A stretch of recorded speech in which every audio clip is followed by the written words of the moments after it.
Se il buongiorno si vede dal mattino, la pratica si assomiglia.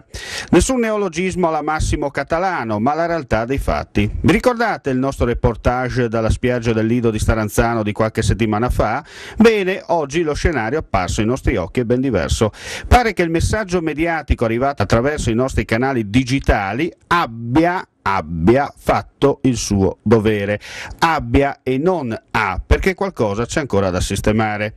La spiaggia è stata ripulita dalla presenza di escrementi marini registrati dal nostro primo passaggio e la montagna di alghe putrefatte, roba da chiedere all'amico Cainero di inserirla al posto del crostis al giro, è stata quasi tutta smantellata e trasferita nell'opportuna sede. Va detto per dovere di cronaca che nei giorni successivi avevamo chiesto un appuntamento al sindaco di Staranzano, ma motivi X, Y e Z hanno sempre rimandato la risposta. Da bravi cronisti di provincia, contro il logorio della cronaca moderna, documentiamo a voi, gentili telespettatori, che il quarto potere esiste. D'altronde la TV si vede, il giornale si scrive.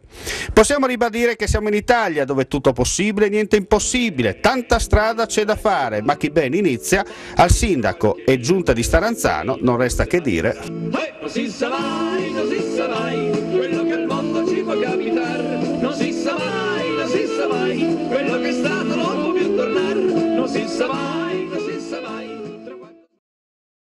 Sono iniziati i lavori di messa in sicurezza e ristrutturazione della diga lungo il fiume Isonzo a Sagrado. Logorio del tempo, le abbondanti piene degli ultimi anni hanno messo in luce la necessità di intervenire a difesa dell'opera idraulica. Fondamentale regolare il flusso delle acque del grande fiume, la posizione strategica verso il deflusso delle stesse nel canale artificiale dei dottori, la regimazione delle piene e la stabilità dei piloni del ponte stradale lungo la 305 e poco più a valle del mai utilizzato ponte ferroviario. Il lavoro dei tecnici viene agevolato dalla situazione meteorologica di questi giorni, che ha visto le precipitazioni minori rispetto alle settimane precedenti.